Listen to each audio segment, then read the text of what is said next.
Sports Fox. The opinions expressed on the Brennan Lowe Show do not represent the values of Bristol Broadcasting Company. WBS Charleston, West Virginia, a Bristol Broadcasting Company station. Right, let's turn it up. Woo. Let's get weird, buddy. Let's get weird. Mike Patton. Well, he was 15. He's a good player. The officials were struggling mightily. I mean, they can't count to three. I've been following Cam Newton ever since he played for the Ohio State Buckeyes, my #1 college football team. We got our kicked today. No basket! No basket! No basket! Lions win! Lions win! Lions win! You got Jared Gordon in the middle of the field talking everybody. Then when somebody say something to him, he don't even supposed to be on the field. Good evening, everybody, and welcome to the biggest show in sports. This isn't Fart Talk Radio.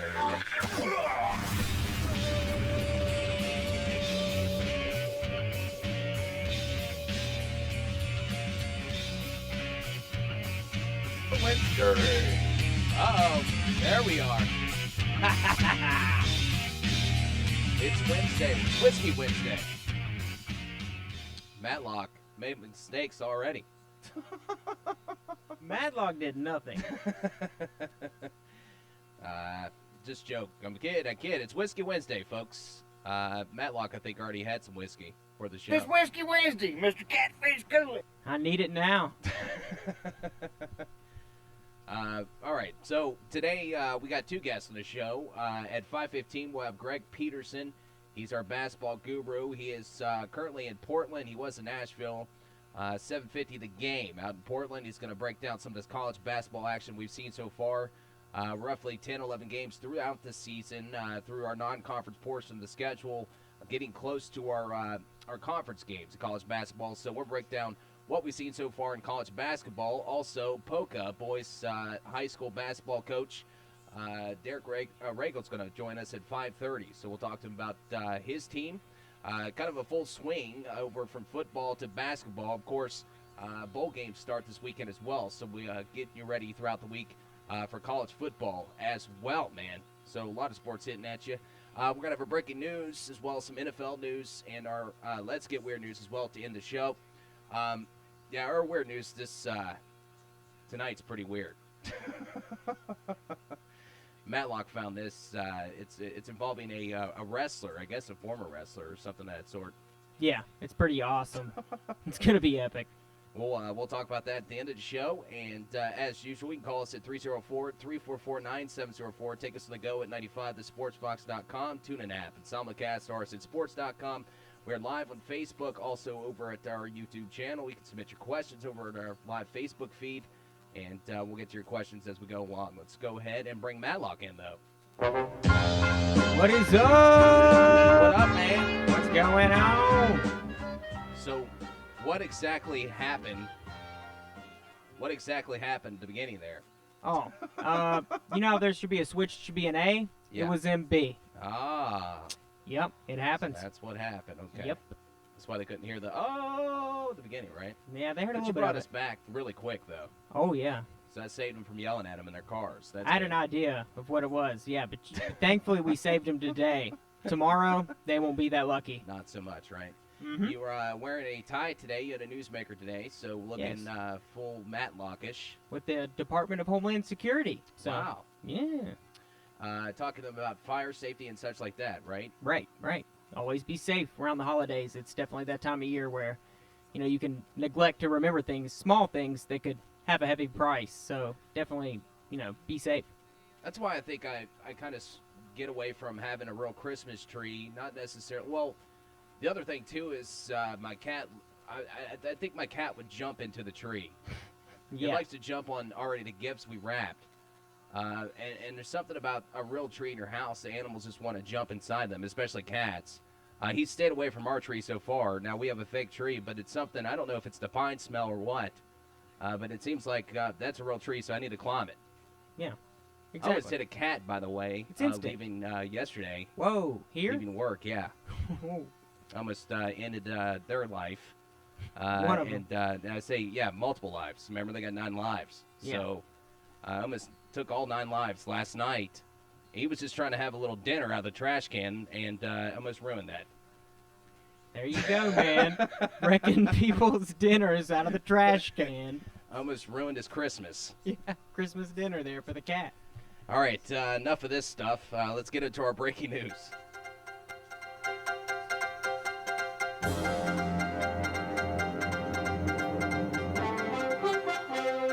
It's time for breaking news in sports, but it's still sports and news.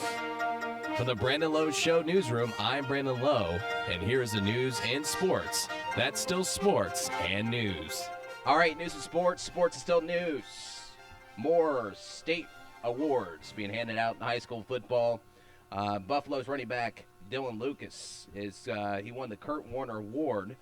Kurt Warner was that great running back that ended up playing for Penn State and the Seattle Seahawks 1978 season. They named the award after him, and Lucas finished with 263 points, which tied the state's modern regular season scoring record, turned in by no other than Warner himself.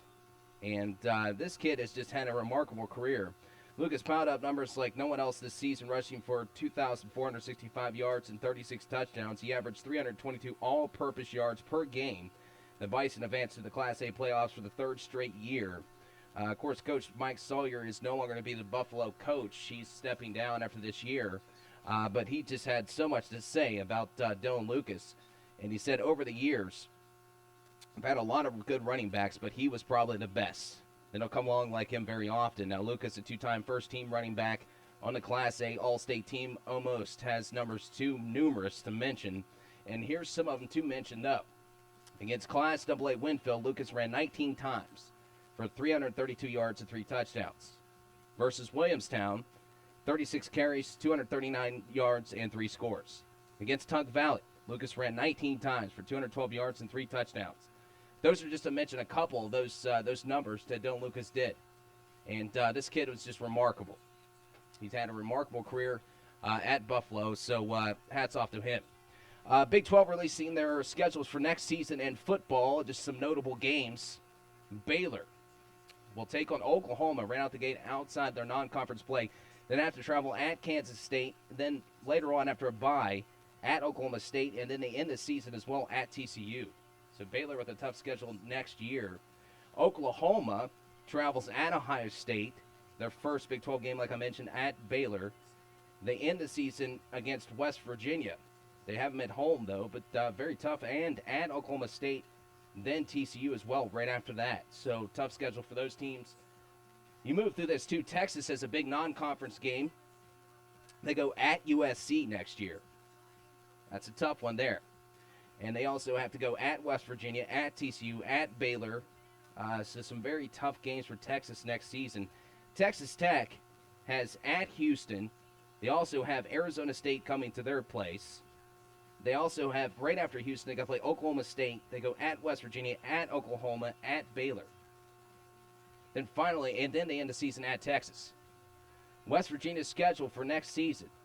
You got Virginia Tech, East Carolina, Delaware State. Go at Kansas. You have a bye week. Then you go at TCU. Texas Tech at home, at Baylor, Oklahoma State at home, Iowa State at home, at Kansas State, Texas at home, and at Oklahoma to end the season. Of course, the Big 12 championship game returns next season and will play Saturday, December 3rd. So there's next season's schedule. I'm going to keep a hold of that. Maybe we can bring it up again. All right, the Massachusetts man who inspired the Ice Bucket Challenge that has raised millions of dollars nationwide for ALS research has been honored by the NCAA. A group that included NCAA President Mark Emmert and several elected officials Tuesday hand-delivered an award to Pete Frates, I think, former Boston College baseball captain who touched off the craze. He was honored at his home Tuesday. The Ice Bucket Challenge raised more than $220 million when it took off worldwide on social media in 2014. All right, this has been a story with the Rams and Jim Harbaugh. The man himself addresses the rumors. And this is what he said. I'm not leaving Michigan. He told the Detroit Free Press, not even considering it. A lot of this talk is coming from our enemies, from coaches. You know the names. You probably know the names of the top 3 I'm referring to. I'm going to go ahead and mention Urban Meyer being one of those. They like to say that to the media. They like to tell them to the recruits, their families, and try to manipulate them into going to some other school besides Michigan. Here's the best part. We know them as jive turkeys. Say it like it is. That's the way it is. So he says, yeah, he called them jive turkeys. Wow. And we know the gobble gobble turkey that he did.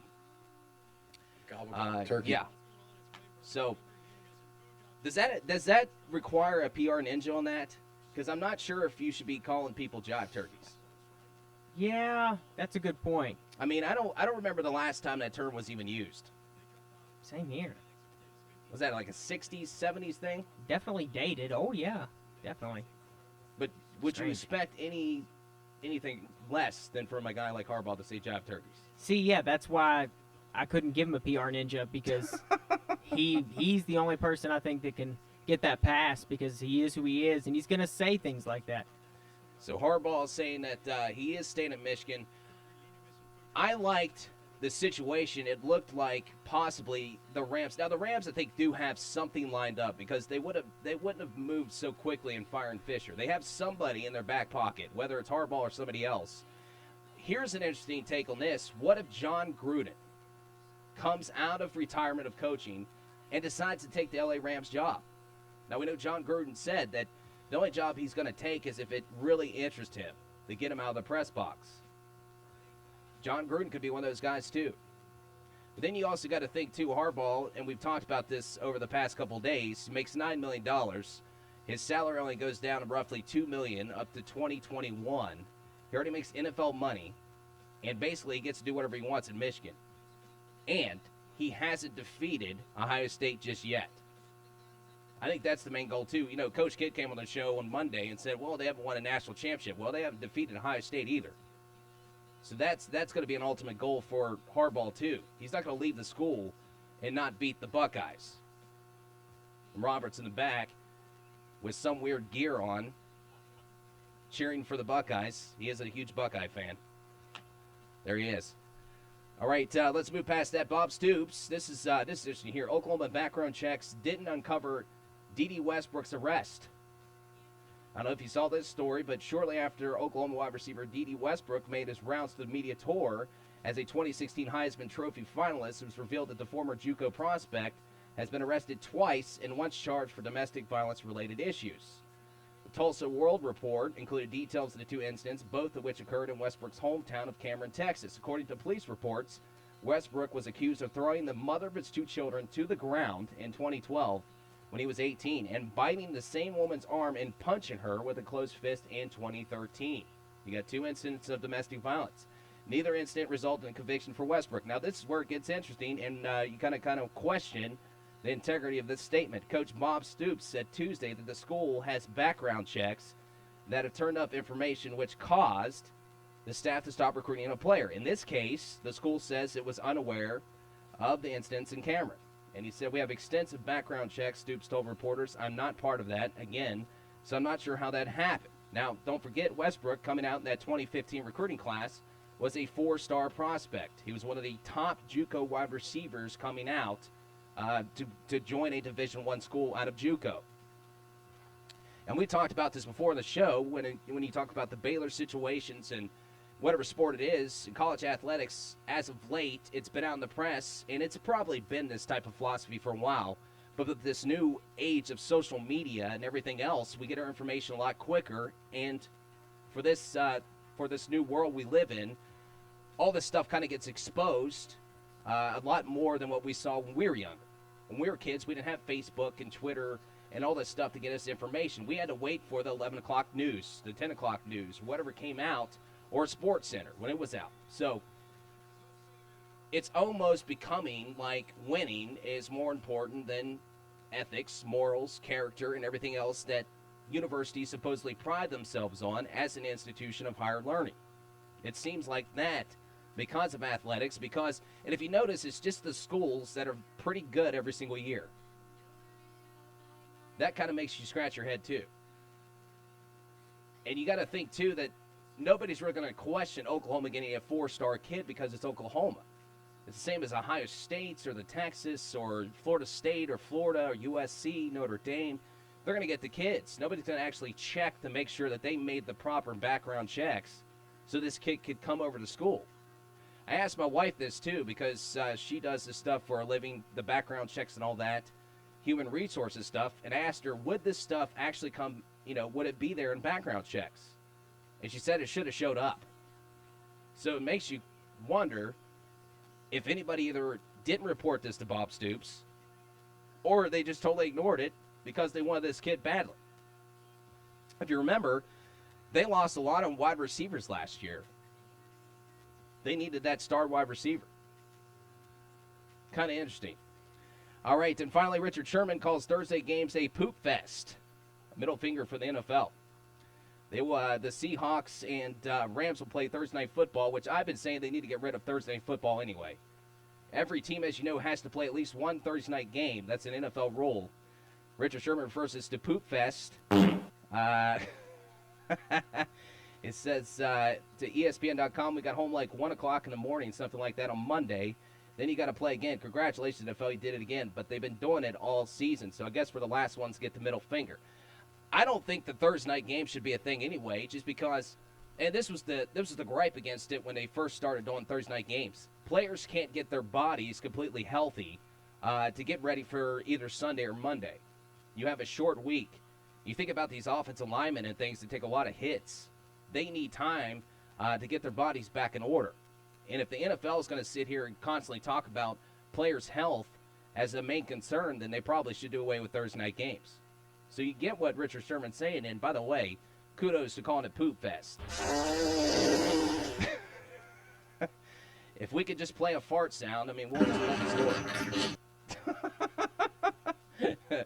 All right, yes, we're immature. We're going to go to break.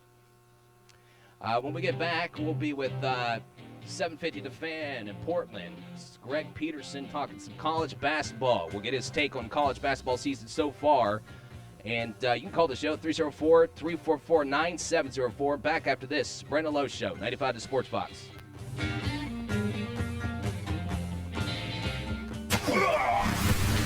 You're listening to The Brandon Lowe Show on 95 The Sports Fox. Be a part of the show. Let the Valley hear your opinion. That's just like your opinion, man. On the top sports stories locally or nationally. On The Brandon Lowe Show, call 304-344-9704. Why buy leftover 2016s when you can save big on 2017 Chevrolet models at Hurricane Chevrolet? Up to $10,000 off on 2017 Chevrolet Silverados. Plus at Hurricane Chevy, enjoy our Rev Rewards Engine for Life guarantee and more for free. Up to $10,000 off. Proud to be American, proud to be Chevy. The new Hurricane Chevrolet off I-64, exit 34, or HurricaneChevrolet.com. Stock number 5087, MSRP $47,995. Discount $10,000 plus tax title dock fees expires 12/15/16. This is JT the Brick with Tom Looney. There was a fight in the upper deck of the Raiders-Chiefs game. Is there anybody out there who doesn't go to football games anymore because of fights? Are you staying away with your family because you're worried about violence at a football game?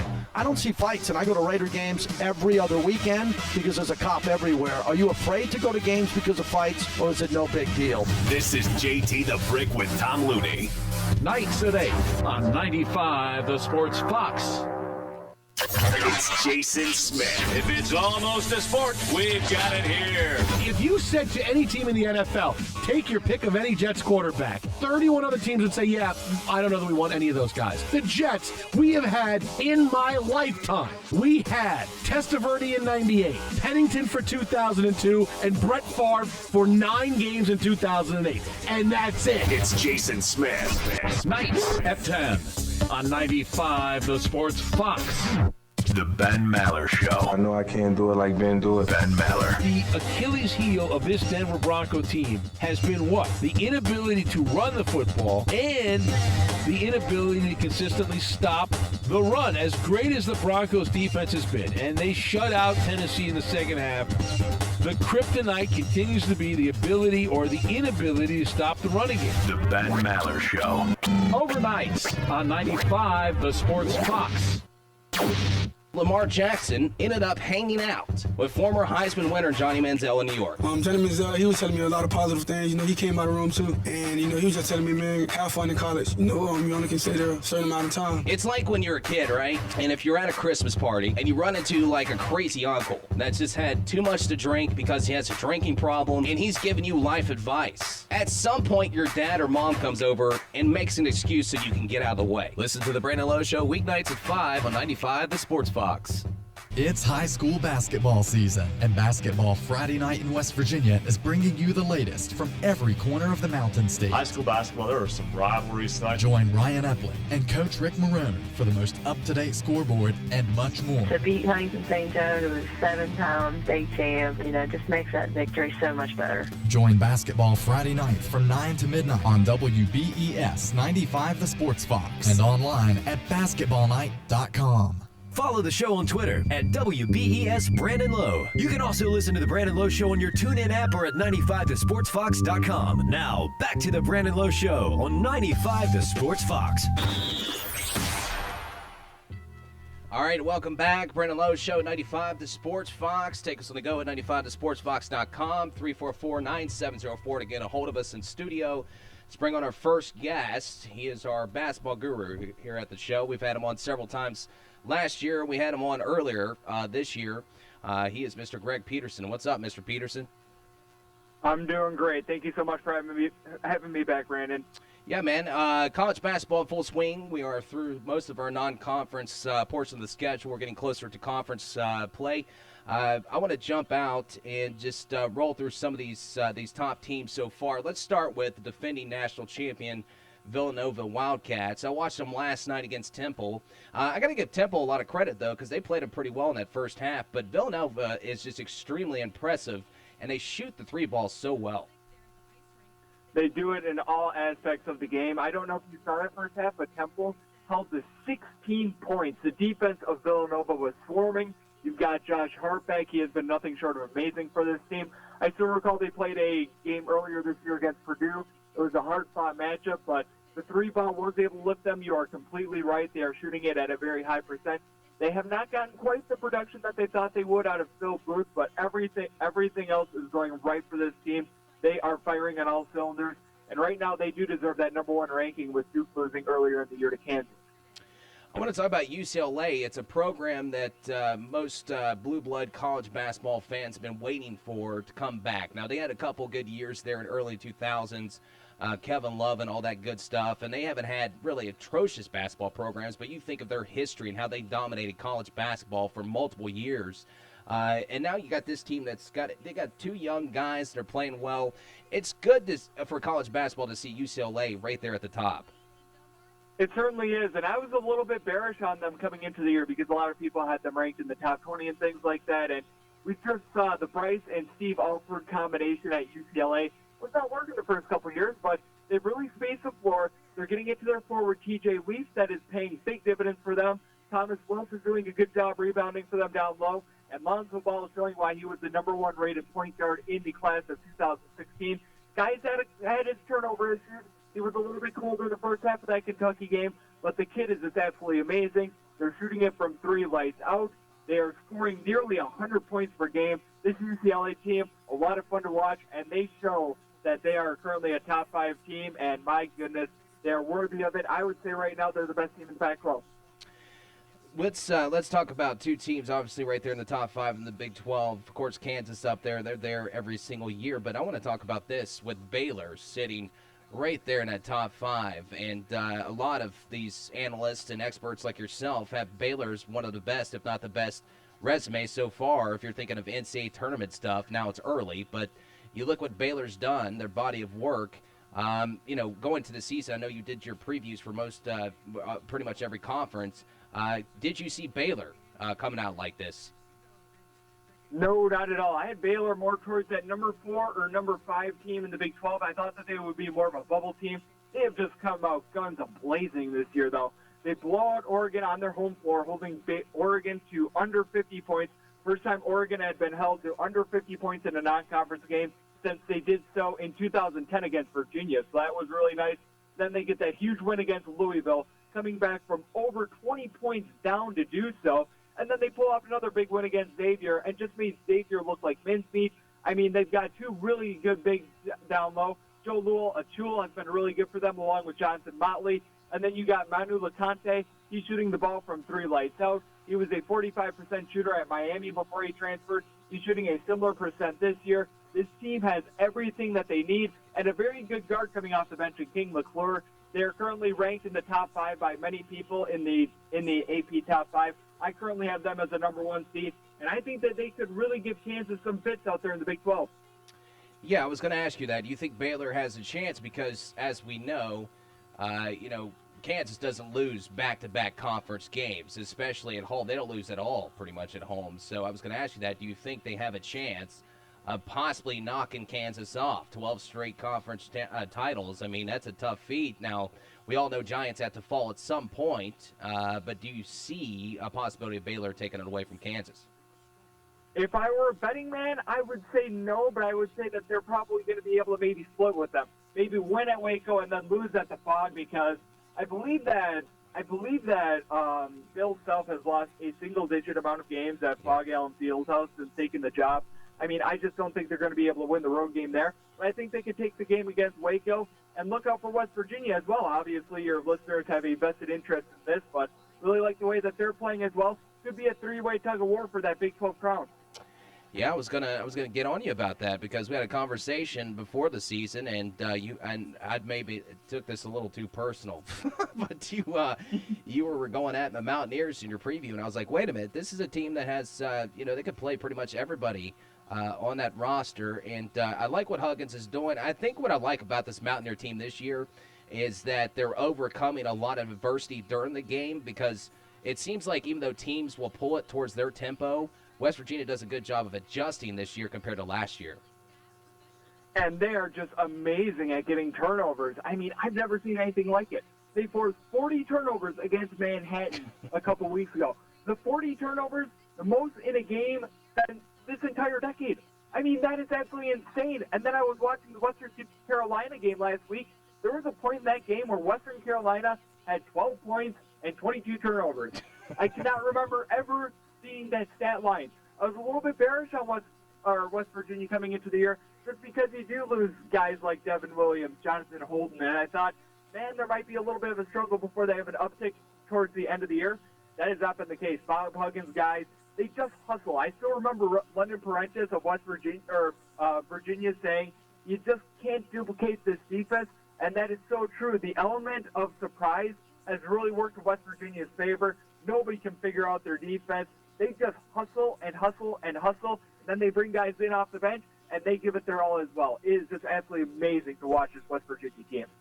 You just joined us. We got Greg Peterson on the line talking some college basketball. Is this the most, I don't want to say humanish of Kentucky teams, because they are human, but you get what I'm saying. So a lot of these teams seem like that Coach Cowell had at Kentucky almost invincible. Is this a team that's, I guess, more beatable, I should say, compared to some of the teams he had in the past? I would say that they're very similar to last year's team. That team got a 4 seed in the NCAA tournament. They were bounced in their second game of the tournament against Indiana. I really do like Malik Monk. He's a good player for them. Isaiah Briscoe is their leader of this team, and he just can't shoot the 3. I still remember last year, I think he shot something like 13 or 14% for distance. Isn't doing a heck of a lot better this year, and he's been a little bit banged up as well. And their forwards just really aren't getting the job done. We saw it in their game against UCLA. UCLA was shooting the lights out on them, and they just really couldn't clamp down on the defensive end. John Calipari is always here like, oh, we need a loss and things like that. And while I think this team is going to continue to ascend, I just don't think that this Kentucky team is necessarily a top 5 team in the nation, just because they do have so much youth, and the only guy really returning from last year is Derek Willis and Isaiah Briscoe. Outside of Baylor, we just talked about, who's been the most surprising team that's in the top 25 for you? Oh, boy, that is a good question. I would have to say Baylor, just because of what you said before. But if we're going off the beaten path, going with a team not named Baylor, I would say the ascent of Creighton has been a bit of a surprise, because they're right now in the top 10. I really like Creighton coming into the year, but I did not think that they would blow out Wisconsin the way that they did. They've just been consistent all year long. Lowe Watson has been a really good guard for them. And a guy that many of your listeners may know, Marcus Foster, you may recall he used to play at Kansas State. He's putting up monster numbers for Creighton as a transfer. The guy's really been the piece that this team needed, and they are lights out from distance.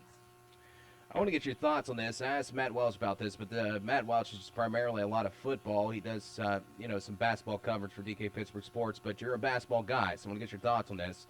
Bob Huggins had kind of a quote talking about AAU compared to playground hoops, and he compares a lot of these kids playing AAU basketball truly don't understand the nature of losing. You know, they got these sponsorships, uniforms, shoes, food, things, all kinds of things thrown at them, spending mom and dad's money to play basketball, compared to the days when a lot of guys were just playing playground basketball. And if you lost, you sat out, and you didn't want to sit out. You want to be the winning team. So basically, what do you think of Huggins' thoughts of AAU basketball compared to playground basketball? I think he is on the money for the most part. Obviously, you still don't want to lose an AAU, but we see kids are a lot more pampered. They're getting a lot more training and things like that. We do live in a bit of a trophy nation where just as long as you participate, you're going to get this and that. And you see it with the parents as well, because I think what so many people forget is that the parents are going out there and they're trying to sell these kids. They're making mixtapes of them when they're in middle school and everything like that, and it's just becoming a little bit more monopolized. So I certainly cannot disagree with Bob Huggins. I do feel like back in the day it was a little bit more natural. You just found out what you had all by yourself. You were playing multiple different sports.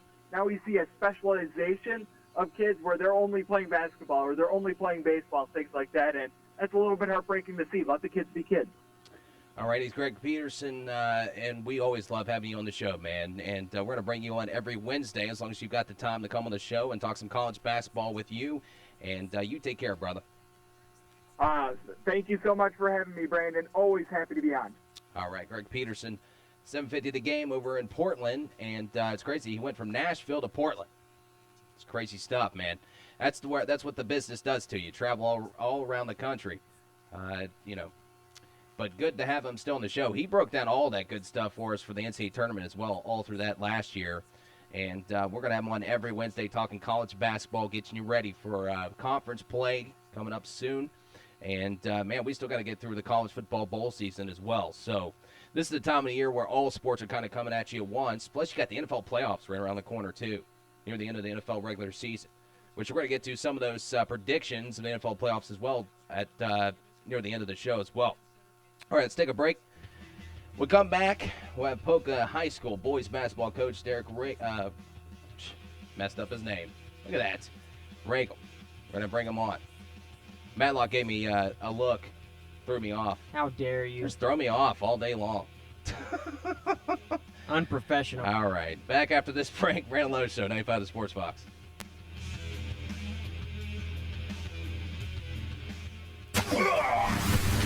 You're listening to The Brandon Lowe Show on 95 The Sports Fox. Be a part of the show. Let the Valley hear your opinion. You know, that's just like your opinion, man. On the top sports stories locally or nationally on The Brandon Lowe Show. Call 304-344-9704. Lamar Jackson ended up hanging out with former Heisman winner Johnny Manziel in New York. Johnny Manziel, he was telling me a lot of positive things. You know, he came out of the room too. And, he was just telling me, man, have fun in college. You only can stay there a certain amount of time. It's like when you're a kid, right? And if you're at a Christmas party and you run into like a crazy uncle that's just had too much to drink because he has a drinking problem and he's giving you life advice. At some point, your dad or mom comes over and makes an excuse so you can get out of the way. Listen to The Brandon Lowe Show weeknights at 5 on 95 The Sports Fox.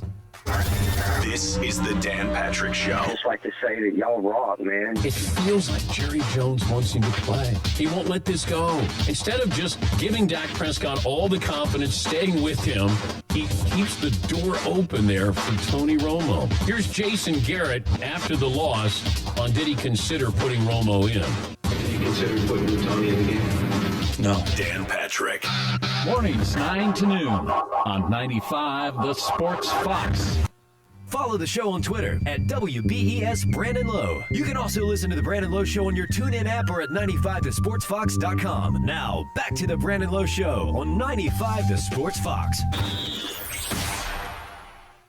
All right, I want to thank Greg Peterson from 750 The Game in Portland, breaking down college basketball. He'll be on every Wednesday with us. And I've been kind of in a weird state today, getting all kinds of stuff. It's Whiskey Wednesday, though, so that might be the problem. Whiskey Wednesday, Mr. Catfish Cooler. All right, let's bring on our second guest. He is the coach of the Polka Dots boys basketball team. He is Derek Regal. Let's bring him on. Hey, Coach. Hey, how you doing? Good, man. Excited to have you on, brother, and just appreciate you taking the time to talk to us tonight. Hey, no problem. Thanks for having me. I want to jump into this. Coach Alan Osborne leaves the team, and he steps down after 38 years at the helm. It's right after you guys fall the Fairmont Senior in the Class AA state title game. What were you thinking? I mean, did you know at all that you were going to take over? Did he tell you beforehand, or was this kind of a surprise to you afterwards? It was kind of a surprise. He sent us a text message to let us know that he was going to, and then we met with him and talked about it. Because we all were the other assistants were at work, so we really couldn't talk about it. When he made the decision, and then we sat down and talked about it, and he had his reasons, and it's not my place to talk about it, but. It was a surprise because we have a lot of guys that were expected to come back and supposed to have a good team, and it was definitely a surprise that he stepped down. Speaking of that, he steps down, you step in, but Elijah Cuffey goes. He leaves as well. He's attending the Liberty Christian Academy in Lynchburg, Virginia now. So at this point, you're in this new spot as the head coach. Now, you've been assistant coach there for 3 years, so it's not like you're new to this coaching situation, and you're not new to how the program runs. But here you are in the head coaching spot. One of your best players leaves the squad. You pretty much, at this point, are just overcoming a lot of adversity already to begin the season. Yeah, and it's things out of my control. So there's not much you can do about it, but you just keep on plugging away. And I can only work with what I've got and make the best of the situation I have, and that's what we're trying to do. And so far, I think we've been pretty successful, and it's gone pretty well. Elijah, I wish him well, and I hope he's doing well down there at Lynchburg. But I've got to worry about the guys that are here, and I've got to get those guys ready to play and get those guys playing the best to their ability. So. Yes, certainly. And I want to ask you, what did you learn the most from Coach Osborne and stepping into his head coaching position? Oh gosh. The biggest thing from Coach Osborne, there's two things. I'm going to cheat here, but there's two things. It's hard work. I mean, I've never seen someone so dedicated to their profession. And Coach Osborne put in countless hours into the basketball program. And we'd stay after games sometimes till 1 o'clock in the morning watching film, on a weeknight. And so, that and leaving no detail unturned. I mean, it didn't matter if we were playing somebody that was 22-0 or 0-22. I mean, we scouted them and prepared for them the same way. And those are the biggest things that I learned from Coach. Were those two things there. You also said that you haven't really changed things too much, but it's not exactly how Coach Osborne ran things. What do you mean by saying that? We're still playing fairly the same defense. We've got a couple other things that Coach did not run. We've got some zone and things like that we've worked on a little bit. If we need to use, we will. Coach typically was just straight man-to-man, half court. He would do some things in certain situations. He would extend our defense if we needed to catch up. For the most part, it was just a true half-court man-to-man. And we've got some things that we haven't used yet, but we've put in place to use in case we need them, or if we're playing a team where I think that gives us an advantage and that we need to play. But that's probably the biggest thing. I mean, it's just little things here and there. I mean, like I said, for the most part, I've tried to keep it the same because I feel that's the easiest transition for these kids. This system they've been running since they were in middle school. They're very familiar with it, and so why come in and change all kinds of things? So I mean, when I say that, it's just little things here and there, nothing really significant. Good stuff. And I want to talk about your kids. You talk about the kids you have right now, and you have a group of seniors that have won, 77 games over their career, but these are kids this season making their first varsity starts, right, and varsity experience. So you're kind of showing these kids the ropes. They're kind of learning by experience, and they, they did that in the Nitro game, and you saw some turnovers here and there. I think you guys had like 14 turnovers or something like that, but you're kind of working out these kinks with these kids getting their their varsity starts. Yeah, I mean, the expectations are high. I mean, I have high expectations for these kids. The kids have high expectations for themselves, and I think the community has high expectations for the team and the program. But it is going to take some time. I mean, we've been fortunate to win our first 2 games here. We've been playing pretty good, but it's going to take time. We've got 3 guys back that have varsity experience. The rest of the guys were mostly JV guys, and so they're really getting their first varsity experience. And the first 2 games were rivalry games. Nitro and Hurricane are rivals for us, and those are big pressure situations for those guys who are typically used to playing on the JV circuit, and that's a big step up for them. And so it's going to take some time. I think these guys are going to get there, but again, it's just going to take some time. Did you like what you saw from the first game to the second game? Because I know a lot of coaches, they say, well, the first game to second game, you can kind of tell where some of the things have kind of changed, or you've seen your team kind of, get a little better at. Did they take care of the ball a little better than the second game? What'd you like from the first game to the second game? I think our defense improved, and I thought we played really good defense the first game.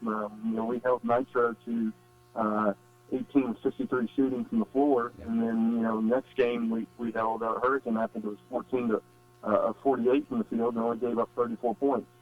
And that's the thing. I've tried to stress to the kids repeatedly that if we can hang our hat on our defense, we'll always be able to stay in games. There's going to be nights where we don't shoot well, or we have trouble taking care of the ball, but you can always play good defense. I mean, that doesn't take talent. That just takes a mindset to play good defense. And the kids have bought in. We've had 2 really good defensive efforts, and that's probably the biggest thing is our defense improved and got better from the first game to the second game. What do you like as a coach with this reclassification stuff they do every 4 years? You bring in, like you mentioned, you just played Nitro. You got Nitro Winfield now over in the conference. What do you like about this reclassification, bringing in these new schools and a new class? I like that we're playing some teams we haven't typically played here in the past. I mean, we've played Nitro, but this year is going to be the first year we've played Winfield. Gosh, probably since 2008. And so. And it's made our conference better. I mean, we added Winfield, who was beating Chapmanville, who's predicted to be the best team in our league. They were up 2 points going into the third quarter against them. Logan is a traditional basketball power. And then I think the Nitro team, the team they have this year, Nitro, is probably going to be the best team they've had in a while, maybe since Brett McClanahan was down there. So, our league is better. AA is going to be a lot more competitive. And I just think it's a good thing. Oh, and finally, I can't get you off the phone without talking about your guy here, Luke Frampton, which we've all been really impressed with, and obviously impressive enough to get an offer from Davison, which I didn't know this, but the coach was there watching that first game at Nitro game. So talk about Luke Frampton and what makes him so special as a player. I mean, gosh. I could go on and on, but he's so coachable. A lot of times you get these guys that are Division I guys, and they know it all. You can't tell them anything. You tell Luke something, and the answer is always, okay, coach, or yes, coach, or yes, sir. You ask him to do something, and he does it. And he makes the guys around him better. He's not one of these guys that has to have the ball in his hands. I was talking with somebody the other night. We just have to get on to him when he was a freshman and sophomore to shoot the ball more. And, I've gone back and looked at our stats. Before last year, he never shot more than 10 shots in a game. And, again, he doesn't have to have the ball. He's just as happy making the other guys better, getting assists, as he is scoring points himself. And, he just makes my job easier. He's just a coach out on the floor, and and does so many things for us. It makes life easier for me. I know I've left that open for you, and it's funny you mentioned that unselfish play. A lot of times we talk about these guys in the history of basketball, but a lot of the greatest players in the history of the game were unselfish players. Oh, yeah. Yeah, I mean, in my opinion, the true mark of a great player is, does that player make the guys around him better? And in my opinion, Luke does that. I mean, he makes these guys better. And that's a true mark of Luke Frampton, and the fact that he makes you guys better. And, too, I forgot to mention, I mean, he loves to take charges. A lot of these guys, these big-time players, they don't like to take charges. He took, I think it was like 5 or 6 charges or somewhere in an AAU game. I mean, that's unheard of. Who takes charges in AAU? So that's just the type of kid he is. I'll tell you what, when I was playing, I didn't take charges. I moved right out of the way. I made everybody else take them. No, and I saw some of the kids he was playing against this summer. I don't know if I'd got in their way. All right, brother. I appreciate you, man. And I hope to hear from you very soon, bring you back on very soon, and good luck this season, brother. Okay, thank you so much for having me. All right, Coach Derek Regal from Polka High School, boys basketball, and it's just that's a storied program. They've had multiple great players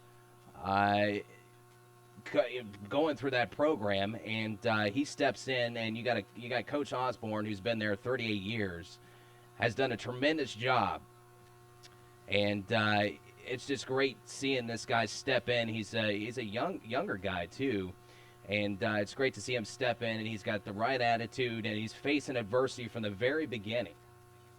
So that's certainly a great thing, and I love that Coach took the time to talk to us, because it's a busy time. Once the basketball season begins, much like football, man, it's hard to get these coaches, but appreciate them. All right, let's go to break. When we come back, we'll do some NFL stuff. Tony Romo or Dak Prescott. Some NFL execs give their thoughts. Also, we're going to take a look at the NFL playoff projections. And, of course, win our show with our Let's Get Weird news. Back after this, Brandon Lowe Show, 95 Sports Box.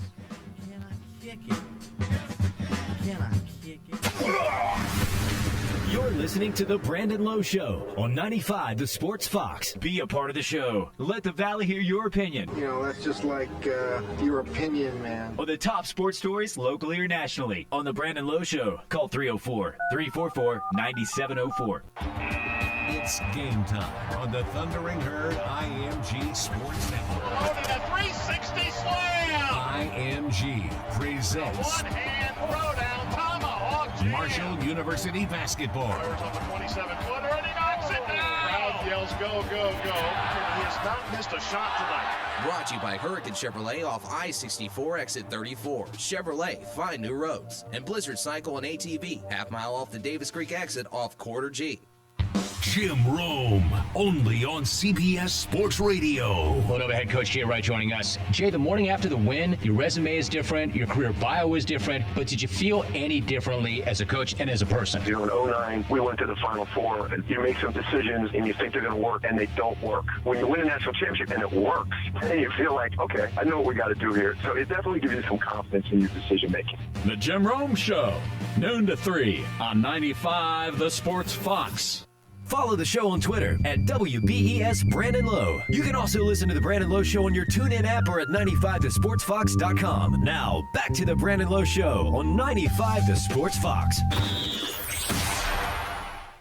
All right, welcome back. Brandon Lowe Show, 95 The Sports Fox. Take us to the go at 95thesportsfox.com. TuneIn app and Simulcast or at sports.com. You can call the show, 344-9704, and we got a call on the line. It's Mr. Tater. What's up, Tater? Always. Not just a football guy here, guys. I want to comment about high school basketball and AAU.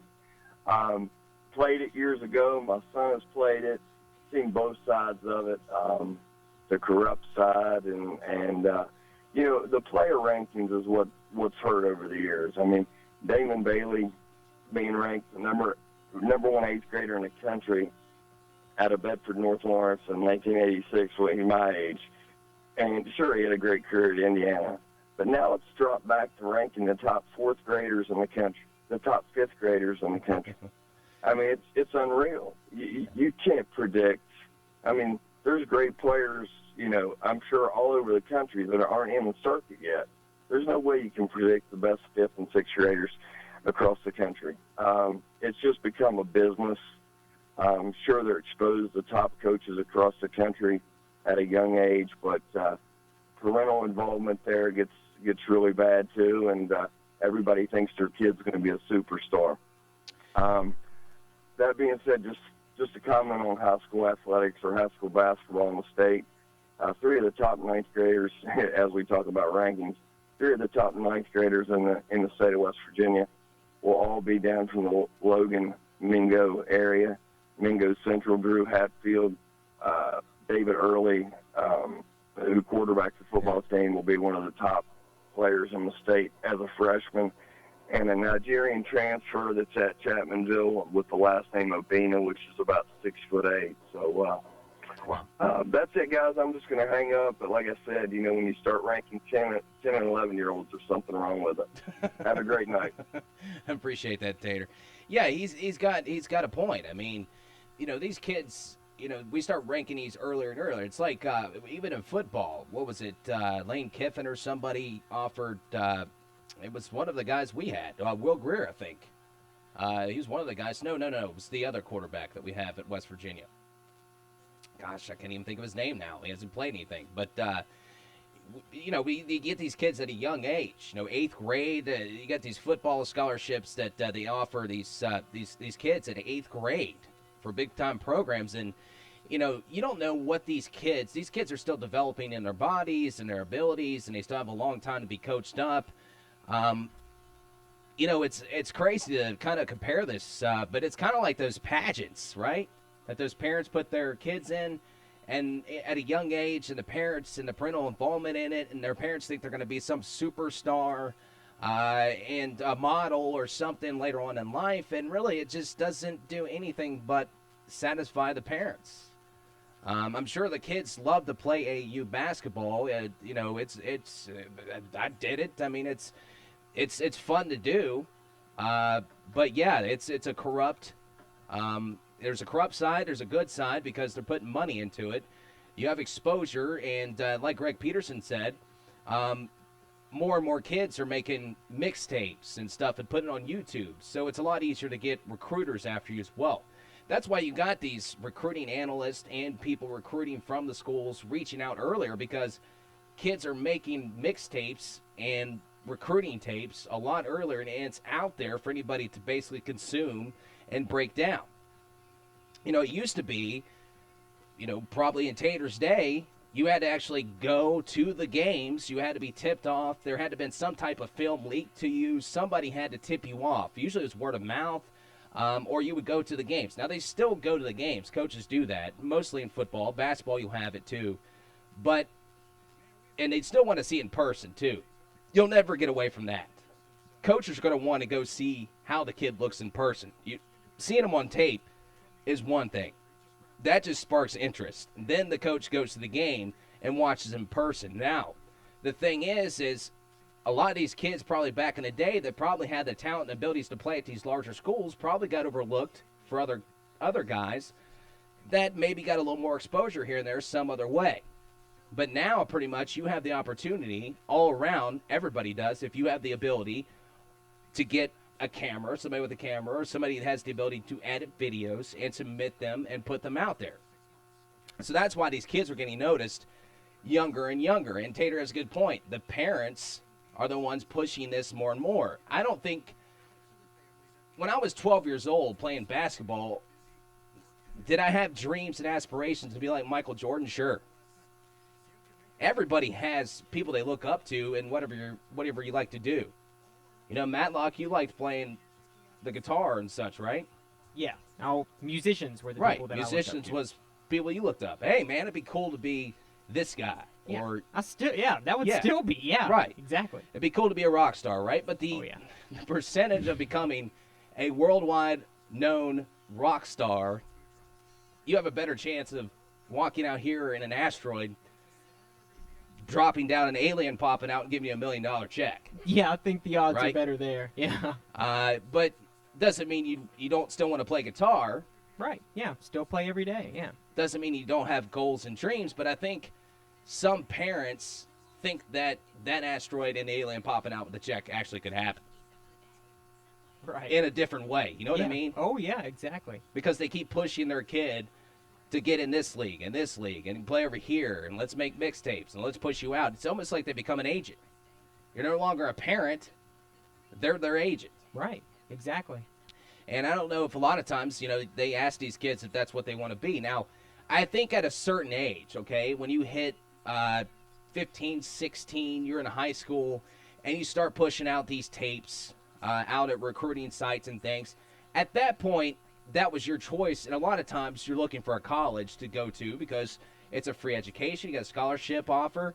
At that point, you're looking towards your future. That's basically your decision. But when you're young and you're getting put in these different things, I think only one league for me when I was 12 years old would have done pretty good for me. I didn't have to play in like 20 different leagues all year long at 12 years old. At some point you got to be a kid. Sports is great and all. It teaches you a lot. But at some point, the parents need to step back and realize that they're taking this a little too far. And that's why you're getting kids noticed at a younger age. It's like LeBron James putting his kid, his mixtape on the internet. And, of course, he could do it. He's LeBron James, and his son, he's going to get a lot of exposure and attention. Shaq's kid, Shaq put his tapes out at a young age. But those are celebrity, Shaq being a former NBA player and LeBron being a current NBA player. It's kind of a different situation. They're kind of just, I think, proud of their kids. And it kind of just happened that they had the God's gift ability, just like they did, to play basketball at a high level.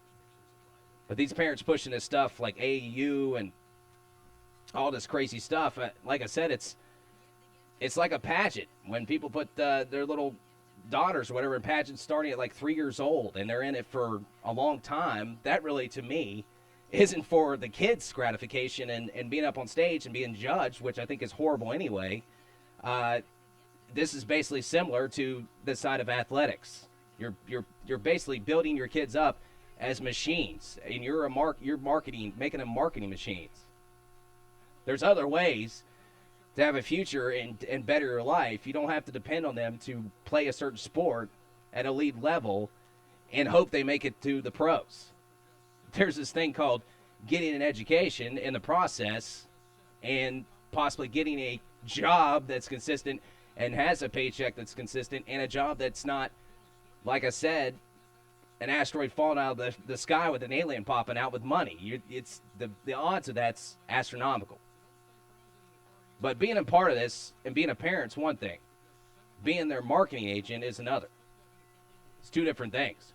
Rooting your kid on at a youth league, basketball league, different. Pushing them in multiple leagues, making mixtapes. It's like, come on, bro, he's 9. What are you doing?